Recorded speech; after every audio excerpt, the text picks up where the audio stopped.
এরপর এই পাশে যখন ডিজাইন ফোনগুলো রাখা আছে দেখেন, তো প্রথমেই যেটা চিটাগাং ডিজাইন আর এই পাশে দেখেন কোনটা লেখা কোন কোন ফুড, তো চিটাগাং ডিজাইনটা কিভাবে বুঝবেন, এখানে দেখেন উপরে হাতে একটা গ্রুপ আমার কিন্তু একদম কমপ্লিট চিটাগাং ডিজাইন জাস্ট এটা আছে, আমি দাম পড়বে অনলি 7500 টাকা।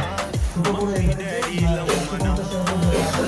এরপর হচ্ছে সোয়ান সুপারের চিটাগাং ডিজাইনটা 10 ফিটের অ্যাকসেপ্ট করে দাম পড়বে অনলি 9000 টাকা। দাম পড়বে অনলি 11000 টাকা। এরপর হচ্ছে সোয়ান এক্সক্লুসিভ একদম এটা চিটাগাং ডিজাইন হচ্ছে এটা 10 ফিটের অ্যাকসেপ্ট করে দাম পড়বে অনলি 13500 টাকা।